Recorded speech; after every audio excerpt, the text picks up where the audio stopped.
Hello, everybody, and welcome back to The Damage Report. I'm John Arola. It's Friday. We're so close to the weekend, aren't we, Brett? Aren't we, Brett Erlich, host of Happy Half Hour? I am really happy to be here. I'm happy to have you We're here. very close to the weekend. We have an interesting episode of Happy Half Hour Later today? Yep.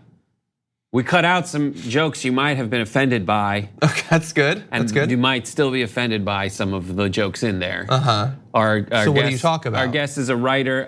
Somehow it got to the Taliban, but it started with Fartgate and ended up at the Taliban. So that's good. Ellery Smith, who you should definitely follow on Twitter. Funny comedian. Emmy Award nominated writer from Robot Chicken on the show. Okay, that sounds like fun. Yeah. On this show, though, we're gonna have at least a little bit of fun. We're gonna be closing out the show with excerpts from Sacha Baron Cohen's recent speech, I should say, which was awesome. I wish we could just play the whole thing, but they'd probably have an issue with that. So we're gonna show you some excerpts. We're gonna talk about the role of social media with fake news, conspiracy theories, and threats to democracy. We've got an update on Griftgate. That is the right-wing plot to dominate the New York Times bestseller list. Some more data on how Don Jr. shot to #1 suspiciously quickly. And let's see, we've got Edward Gallagher, the allegations of war crimes. Donald Trump, obviously a huge fan of him. You've probably seen that come up in the news. We're gonna update you on that entire thing. But we wanna start off with something truly crazy, and that is Donald Trump's appearance on Fox and Friends. Just to give you a little idea of how this went, listen to this. I do want always corruption. I say that to anybody. Like technically a slip of the tongue, I guess. Some would say a Freudian slip, perhaps. But that's Donald Trump. Truer than you purposed, sir. Exactly. You're supposed to whisper that part. So there, Donald Trump, president of these United States, called up Fox and Friends, and they tried to interview him. I can't say that they interviewed him because that implied that he ever stopped talking and they got a question in. They did get questions in. Occasionally. Essentially, and it was the kind of question where they just repeat what he just said in astonishment. Like you don't, what? You want a great example of that? Yeah, let's do it. Let's go to our first clip because we got a few that we're gonna go to. But Donald Trump, he's not gonna be deterred by like Fiona Hill's testimony yesterday about how the whole CrowdStrike Ukraine 2016 thing is a Russian promoted conspiracy theory to get the suspicion off of them for interfering with US elections. That was just yesterday, that was debunked yet again. Donald Trump today spreading it on Fox and Friends.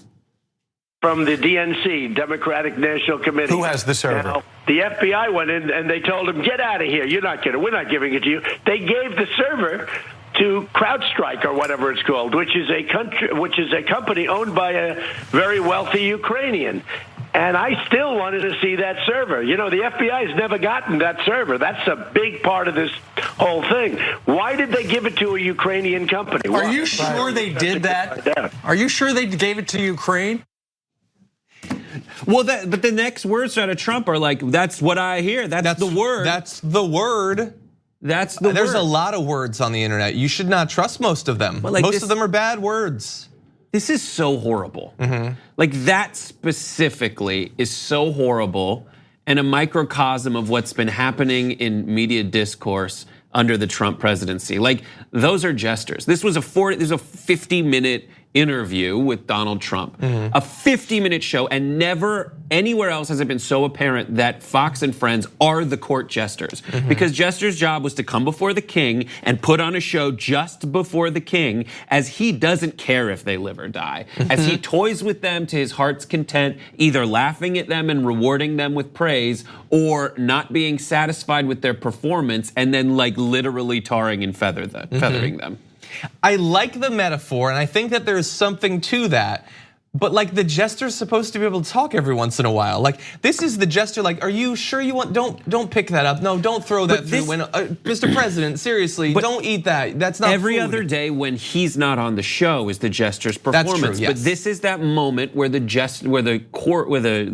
king gives them feedback. Yeah, that's true. And that's it. And it becomes so apparent in this moment as they just stare. And the producers need to do something else visually with that.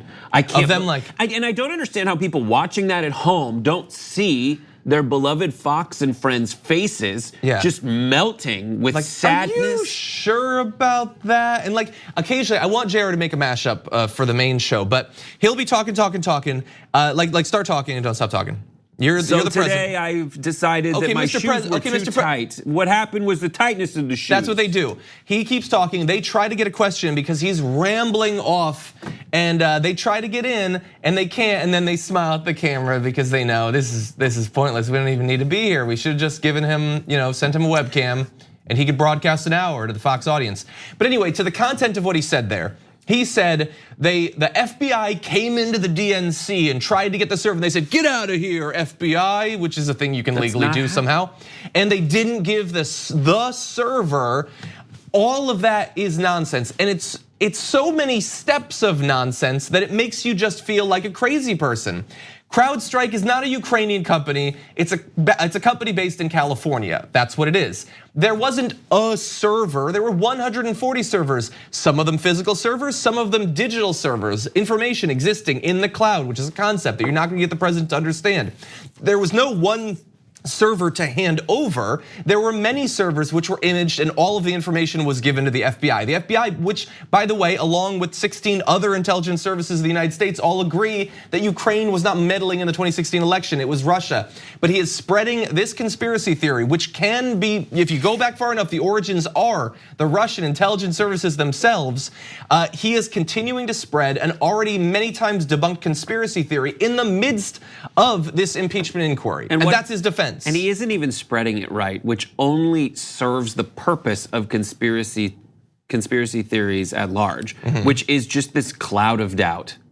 And just say a bunch of stuff. And that is his only goal. And I don't want to get in the way of all the videos you provided. Yeah, exactly. Okay, so let's move on. The thing that we love to point to is anytime somebody looks bad for Trump, he doesn't know them anymore and they only got him coffee once or whatever. So Volker and Sondland both testifying today, or this week I should say. Here is Trump on both of them. First of all, Volker, I don't know him. This guy, Sondland, hardly know him. I've had a couple of conversations with him. I see him hanging around, when I go to Europe. But he was really the European Union ambassador, and all of a sudden he's working on this, and ask about that. Like Brian Kilmeade's got his hands like between his legs, like what are you talking about? And Ducey keeps like glancing to the side, like we're listening to a crazy person. Yes, you know both of them.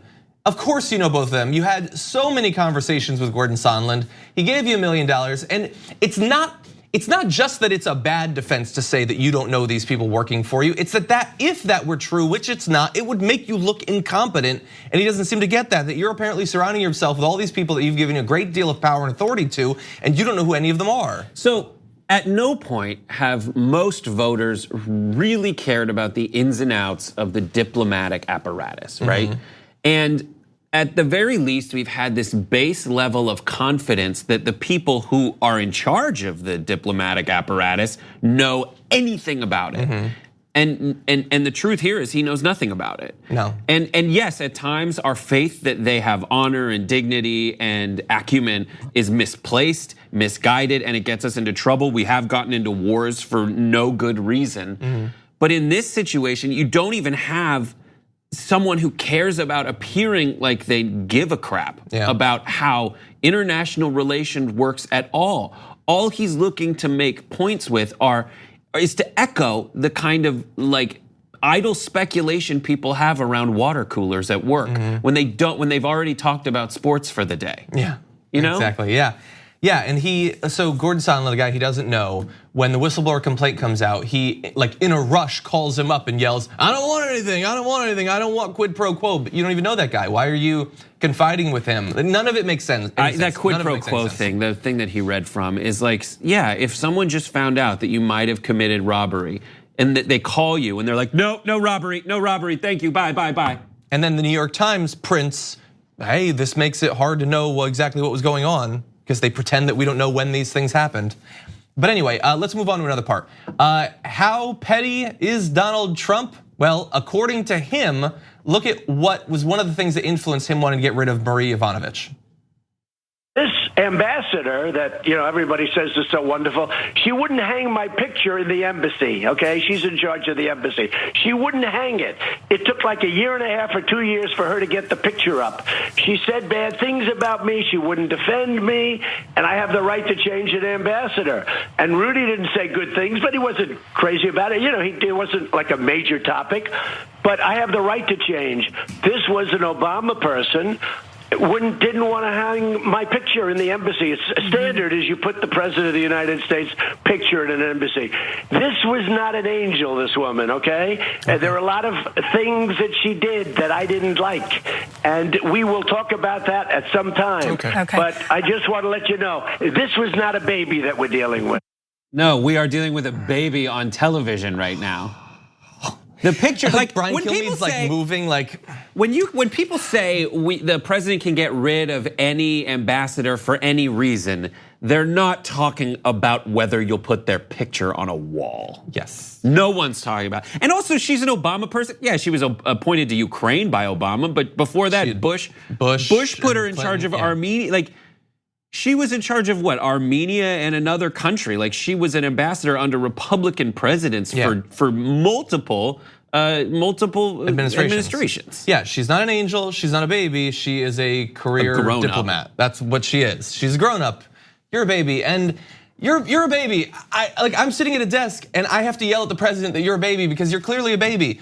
What we need to do for those reaction shots, you said they need to mix it up. What we need to do is we need to do a triple box. We need to have the full shot, and then we need to have close-ups on Ducey's face and Kilmeade's face so that Trump fans can see how uncomfortable Trump makes his biggest cheerleaders in all of media. They're looking at him, and you can see on their face that "Hello, darkness, my old friend" music playing in the background. Like, they're shocked by how stupid this person is. Kilmeade keeps shifting in his seat because he's so uncomfortable. Steve Ducey, a guy not known for his intellect, smiles occasionally at how stupid the president is. He went after Ducey during the thing. Do you have that? No, I don't have that. He went after Ducey basically when Ducey said that he needed to confirm stuff. He was like, I need confirmation on that, referring to something that the president said.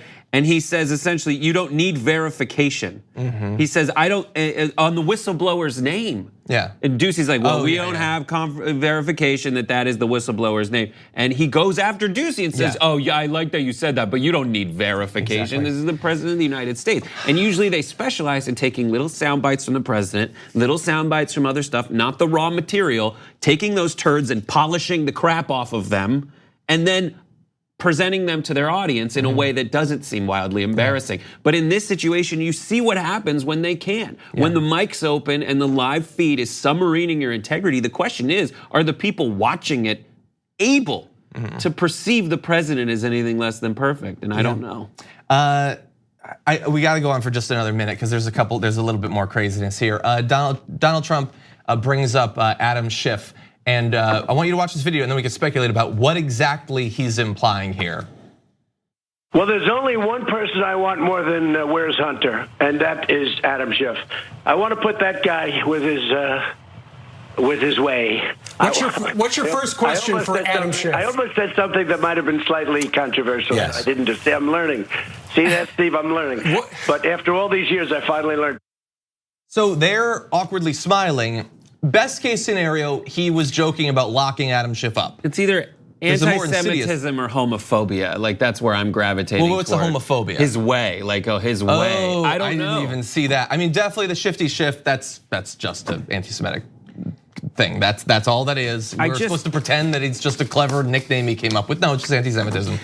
But the goal of this is just to obfuscate, just to have enough of a word cloud of catchphrases from conspiracy theories people vaguely know. Just the ability to say CrowdStrike, it's like going squirrel. Yeah. But like Fiona Hill in her testimony, she summarized like what she's afraid the Russians want. And I know people hear the word Russia and they're like, Russiagate, you go, I'm going away now. But regardless of whether it comes from Russia or anything else, but the idea that she says like they wanted to make sure whoever they had bet on or whoever they tried to tip the scales would also experience some discomfort, that they were beholden to them in some way, that they would create just the kind of chaos we have in our politics. So I just want to again emphasize that we need to be very careful as we discuss all of these issues, not to give them fodder that they can use against us in 2020. And to create this doubt.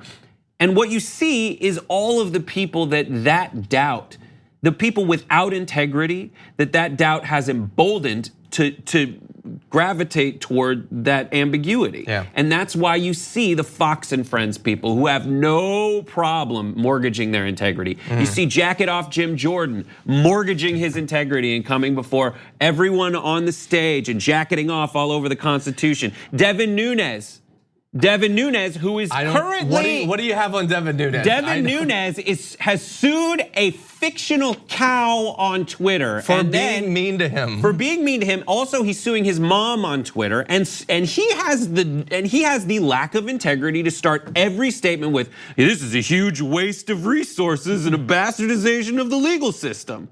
That's Devin Nunes. It's the people who have no integrity and they will absolutely go before the American people hoping, praying that no one gives a crap.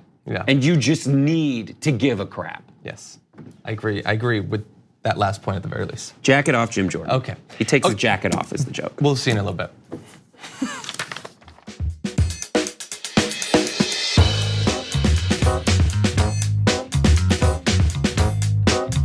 We need to talk about a relatively new show called the Republic, or UNFTR. As a Young Turks fan, you already know that the government, the media, and corporations are constantly peddling lies that serve the interests of the rich and powerful. But now there's a podcast dedicated to unraveling those lies, debunking the conventional wisdom. In each episode of the Republic, or UNFTR, the host delves into a different historical episode or topic that's generally misunderstood or purposely obfuscated by the so-called powers that be, featuring in-depth research, razor-sharp commentary, and just the right amount of vulgarity. The UNFTR podcast takes a sledgehammer to what you thought you knew about some of the nation's most sacred historical cows. But don't just take my word for it. The New York Times described UNFTR as consistently compelling and educational, aiming to challenge conventional wisdom and upend the historical narratives that were taught in school. For as the great philosopher Yoda once put it, you must unlearn what you have learned. And that's true whether you're in Jedi training or you're uprooting and exposing all the propaganda and disinformation you've been fed over the course of your lifetime. So search for UNFTR in your podcast app today and get ready to get informed, angered, and entertained all at the same time.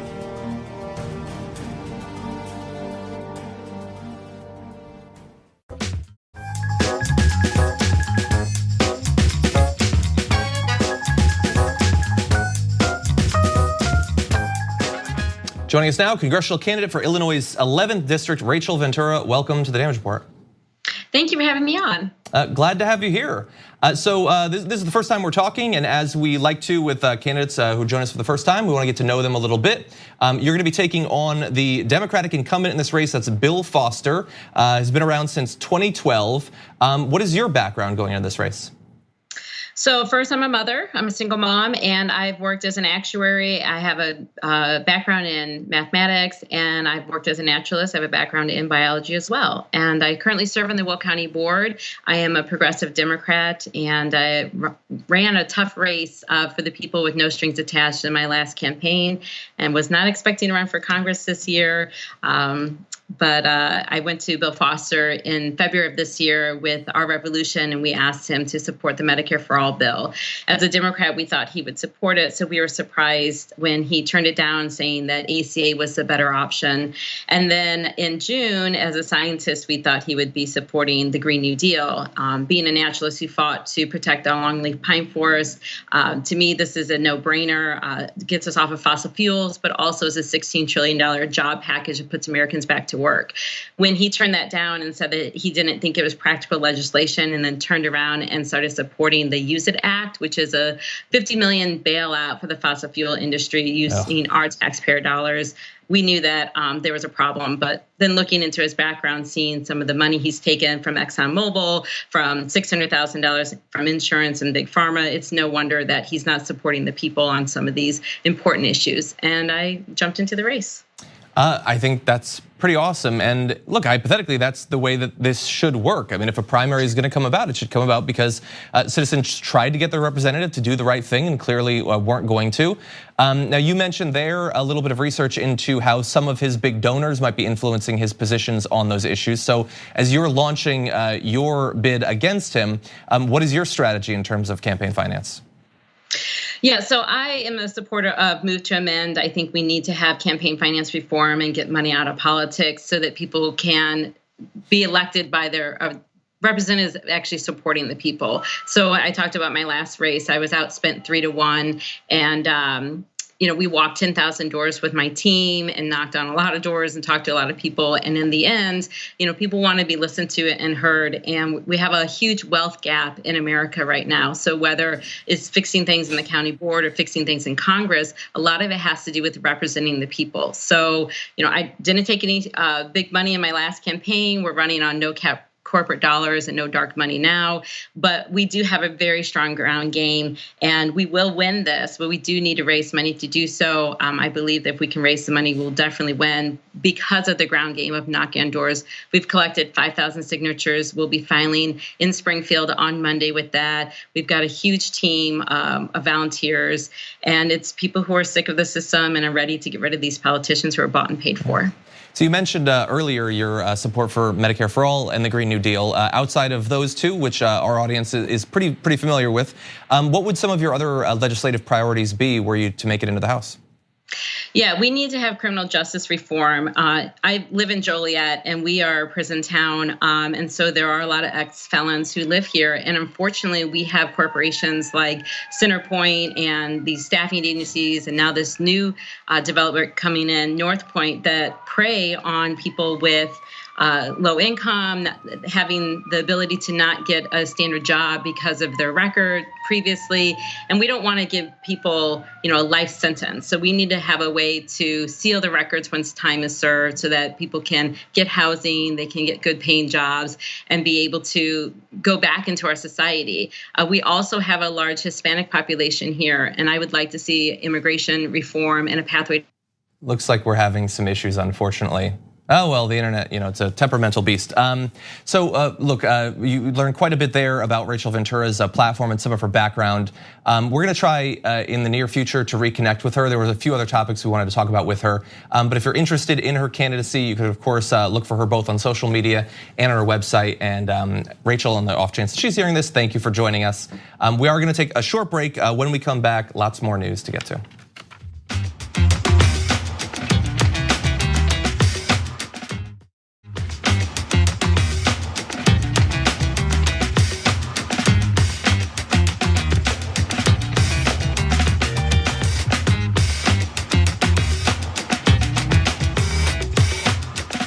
Middle of a fascinating situation involving a former Navy SEAL accused of multiple war crimes, where Donald Trump is going out of his way multiple times to protect this person from any sort of consequences whatsoever. And oddly, I've never seen this before, the Navy persisting in trying to have some sort of consequences for what he's alleged to have done. So it's complicated. We're gonna try to catch you up on all of this. Most recently, this is Chief Petty Officer Edward Gallagher. The Navy announced earlier this week that it's considering kicking him out formally out of the Navy SEALs, even though Donald Trump seems clear that he does not want that to happen. So Trump had tweeted, the Navy will not be taking away warfighter and Navy SEAL Eddie Gallagher's Trident pin. This case was handled very badly from the beginning. Get back to business. Now this follows Gallagher, when he was ordered dropped in rank from Chief to Petty Officer First Class. But last week, Trump reversed the order, directing Gallagher's restoration as Chief Petty Officer. So they tried to demote him, and Trump overrid that. Now they're gonna try to kick him out of the Navy SEALs, and Trump is giving some indication that to the extent that he is able to, he will stop that from happening. In the current case now, Gallagher received a summons Wednesday for a peer review to decide whether to recommend his removal from the SEALs, along with 3 officers accused of covering for him. The announced review came 5 days after Trump initially reversed that demotion. I don't know if this is a universal term, but monolithing, I believe it comes from 2001: A Space Odyssey, where from space magically a monolith appears and suddenly just decrees that primates will be the dominant species on the planet. That's how Trump works with soldiers. He just swoops in, and without any real care, it could be by chance, he just randomly selects a soldier he likes, and suddenly it's the end all be all. He must be this soldier's champion. Yeah. And that whim overrides all of, and I'd say this on your show a lot, like there are norms that exist that are stupid. There are norms that exist which are good and have reasons for existing. And those norms are the oversight that it seems that Gallagher would otherwise be subject to. But Trump just showed up from space and is like, this guy looks like a soldier. We should protect this soldier. Yeah. Meanwhile, Vindman comes in and gives his testimony. Oh, that's a bad soldier. He's a foreigner. Yeah. When are we going to get an American to testify? So supposedly Pete Hegseth of Fox was advocating for Trump to take up this guy's case for some time. But anyway, look, we're gonna give you a little bit of an overview of what Eddie Gallagher is alleged to have done, why this matters, and why it is so bizarre that Donald Trump is taking these extreme measures that he is. But even this, just to give you an idea, this is just going to be the beginning. You can do more research and find out more of the concerns that were expressed about him. But basically, Gallagher was accused of fatally stabbing a young wounded fighter for the Islamic State militant group, posing for a picture with the corpse, and shooting 2 civilians from a sniper's perch in Iraq in 2017. Gallagher was found guilty on the charge involving the photo with the corpse, but not the others. A Navy commander said that text messages sent by Gallagher prove his guilt. One message said, quote, "I've got a cool story for you when I get back. I've got my knife skills on." Another text stated, quote, "Good story behind this. Got him with my hunting knife."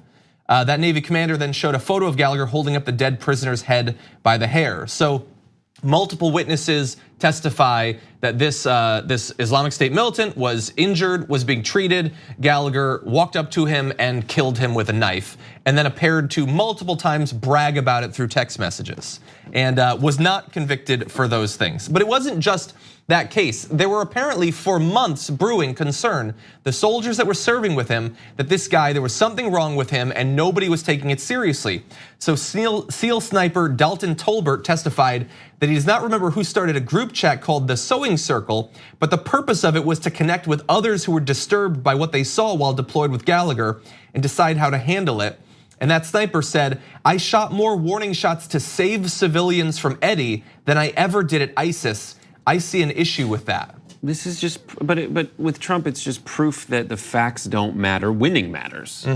He's already decided that this guy didn't do something. Does he know what that something is? No. Does he care what that something is? No. Will any amount of evidence show up and convince him that actually Gallagher needs to suffer some kind of consequence? No, it never has and it never will with him. Yeah, so it doesn't matter that just murdered someone with a knife, that he, a couple times he was on post as a sniper, and either out of boredom or hatred or God knows what, he killed a young girl, is alleged to, killed an old man.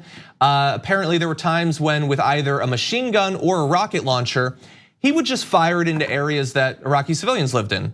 No, there was no reason, there was no threat coming from that area. He just started firing into an area that civilians lived in. And now, knowing all of that, and whether you think that these individual charges are true, I would simply say that the fact that an entire group of his soldiers are raising concerns about him, that concerns me. Trump would have at least been briefed on all this, asked earlier this year about his policy of potentially pardoning war criminals. Here's what he had to say. Are you considering pardoning war criminals? And does that endanger our troops? We're looking at a lot of different pardons for a lot of different people. Some of these soldiers are people that have fought hard, long. You know, we teach them how to be great fighters, and then when they fight, sometimes they get really treated very unfairly. Yeah, very, very unfairly. He's had effectively no consequences whatsoever. He almost faced a demotion for apparently killing multiple civilians. So bear that in mind. There were 2 people that he pardons, so it's certainly conceivable that that's the exact person that he was talking about there. But notice, he doesn't advocate any sort of change in the training to stop someone from snapping and going on a spree where they start killing civilians. He doesn't care about that. And really, I don't think that it's random that he's picking this guy to champion. I think it's very intentional for two reasons. One of the core planks of fascism is devotion to the military and a belief that martial force and the use of martial force is a good. It is simply a good. It shall not be restricted. That's why Trump was advocating for killing more civilians through drone strikes and bombing and all of that. He has to show to his followers he's willing to kill people and he doesn't care about the consequences. But importantly, this guy didn't just kill people, he killed Muslims. And Trump does not want to send a signal to his base that you get in trouble if you kill Muslims. He wants to laud this guy as a hero for the fact that he killed not only militants, but also civilians who happened to make the mistake of being Muslim. Yeah, I don't think it's a mistake, John. No, yeah. I agree. I mean, I see, yes, it seems random, but my point with the monolith thing is essentially, I've said this also too, he's like a truffle pig. He just sniffs out, he like knows where the PR play is right now, and he's better than any other politician ever has been at that. Yeah. Which is terrible for literally the world. Yeah, look, I say support the troops who raise concerns about someone who's apparently out of control. I say support them. Okay, we're gonna take a short break. We come back, lots more to get to.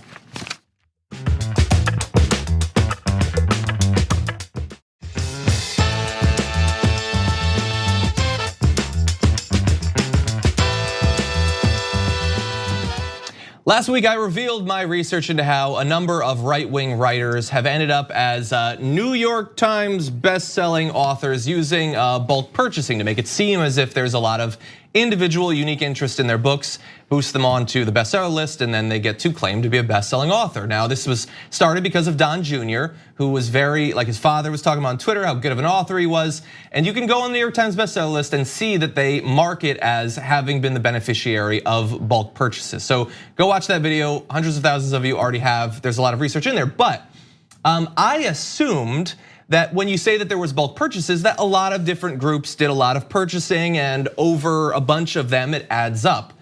But in this particular case with Don Jr., it was quite a bit simpler than that. We're finding this out thanks to Nick Confessor, reporter for the Times, who has this tweet: new FEC disclosures show a single large RNC payment of almost $95,000 to Books A Million in October, a few days before Triggered was released. An RNC spokesman confirmed that the expenditure was connected to their promotion of Don Trump Jr.'s book. Now, the RNC spokesperson was reached out to, had previously said, we haven't made a large bulk purchase, but are ordering copies to keep up with demand. Right, we demand that we make bulk purchases. Yeah, so Nick reaches out to them with the new information, says, and they say, we stand by our statement. Now, this is important because that figure, $95,000, I don't think is coincidental.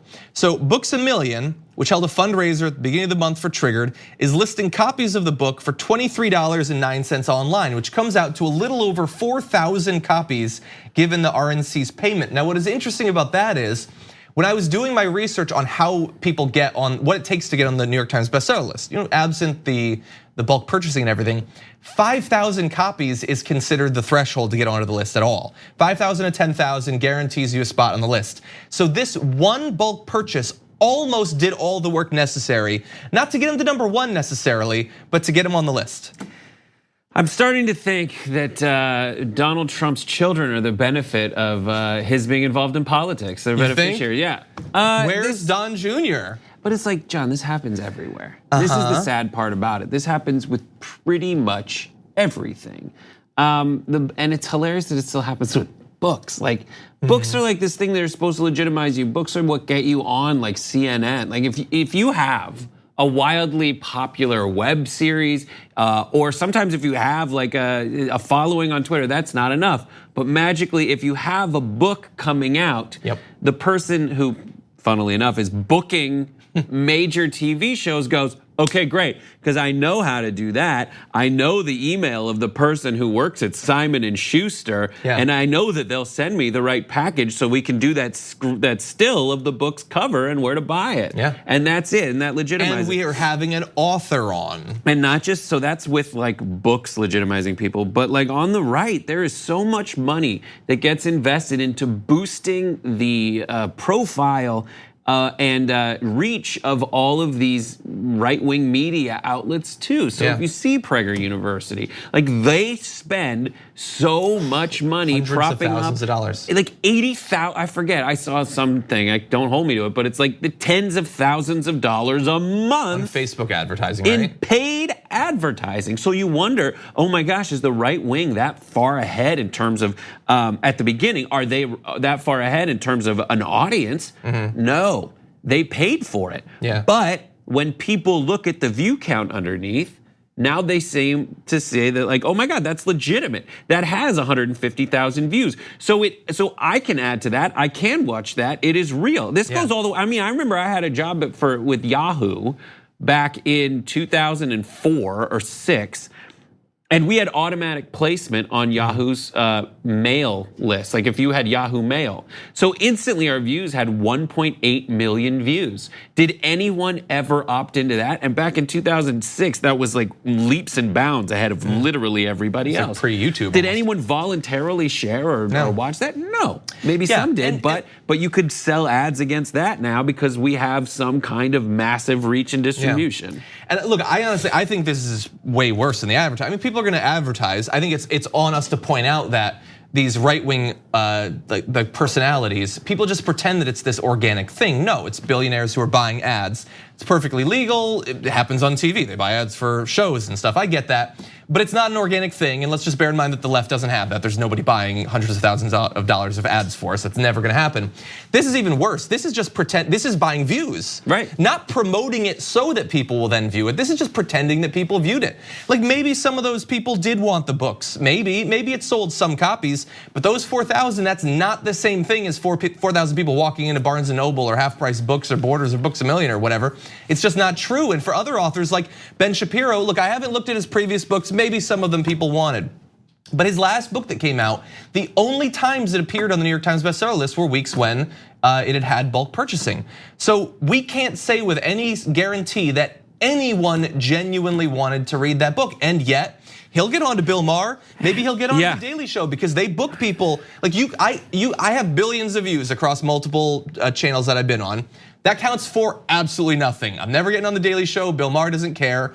But if you do a book, you could. And if you have in your Twitter bio that you're a New York Times bestselling author, even if it was just purchased for $50,000. John, your video that you did on the first iteration of this was wildly successful. Who knows about this video because I'm in it and might submarine the whole thing. But you should write a book about the artificially inflated bulk purchasing book industry. And on your launch, you should the Kickstarter should be for an automatic bulk purchasing push at the time, and then you just go blow the whole thing up. But just to put it all together, like this is a waste of money from the RNC in certain ways because the people that they're buying the books for aren't necessarily going to read them. There is no, the reason it's the bestsellers is because it seems like people want it, they're seeking it. No, they're not, but it gets on a bestseller list and that legitimizes it. But the original investment does not go to the original intent of a book, which is for someone to read it. And to hypothetically learn. But the whole intent is to make it seem like the right has a lot of people who are way into it and are legitimate. And all of that just goes, as much as they say that like Jews run the world and run the media and buy everything up, what you see on the right is a proven, as we've seen, bulk buying smoke show that's meant to convince you that they have the winning correct ideas when they don't, but then it becomes this self-fulfilling prophecy in the end, and that's what's so dangerous about it. I agree. Okay, we're gonna take a short break. We come back a little bit more on, well, it's somewhat related. I'm not gonna try to draw the connection. But anyway, Sacha Baron Cohen, great speech recently. We're gonna give you some of the highlights after this.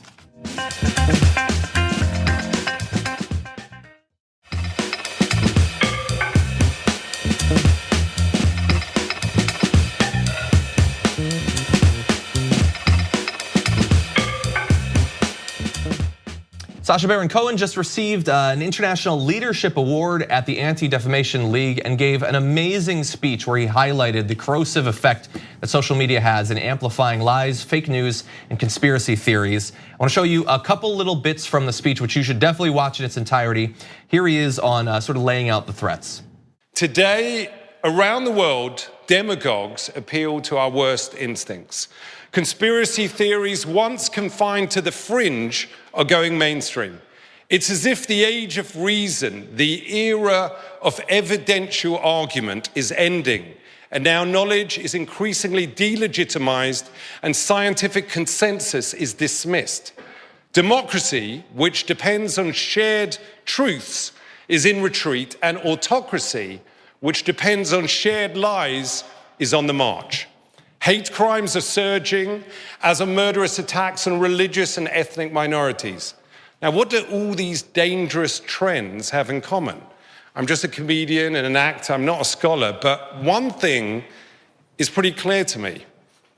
All this hate and violence is being facilitated by a handful of internet companies that amount to the greatest propaganda machine in history.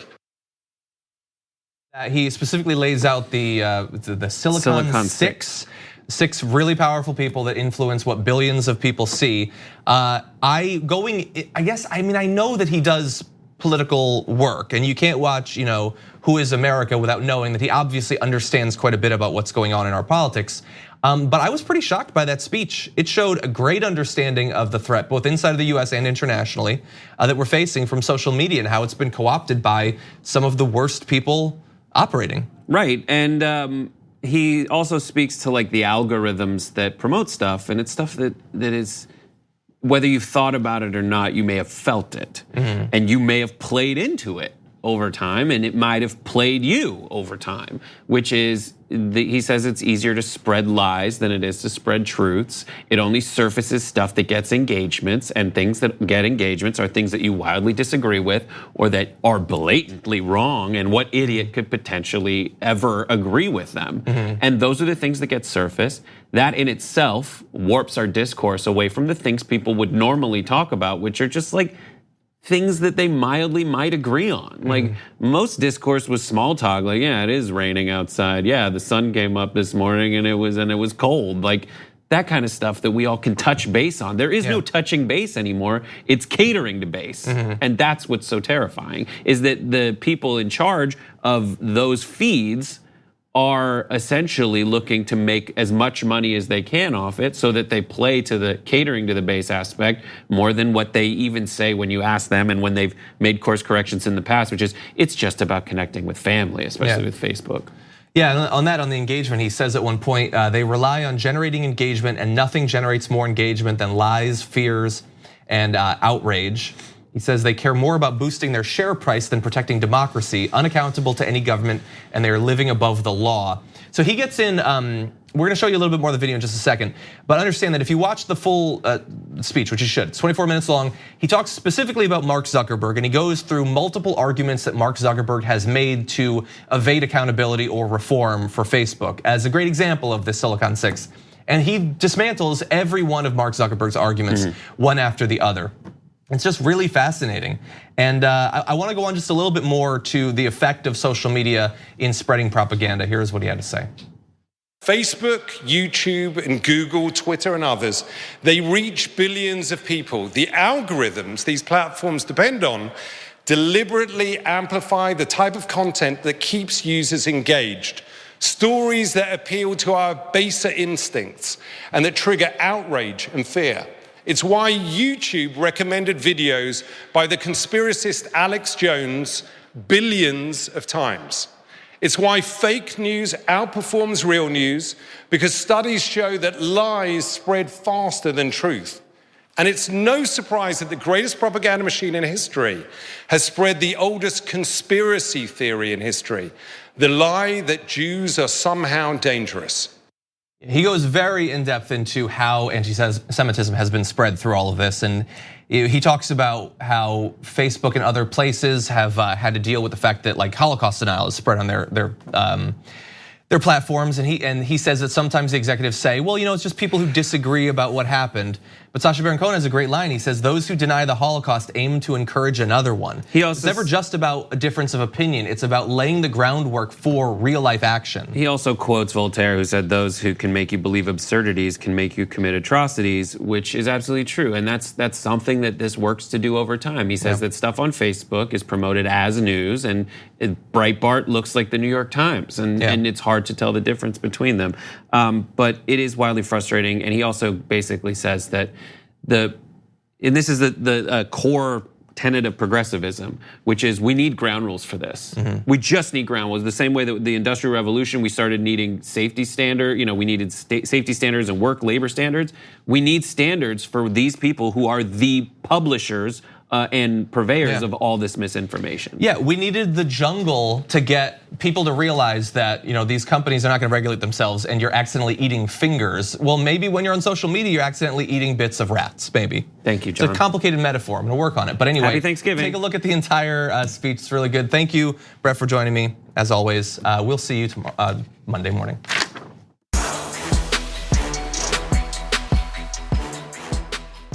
Thanks for listening to the full episode of The Damage Report. Support our work, listen ad-free, access members-only bonus content, and more by subscribing to Apple Podcasts at apple.co/TYT. I'm your host, John Adarola. I'll see you soon.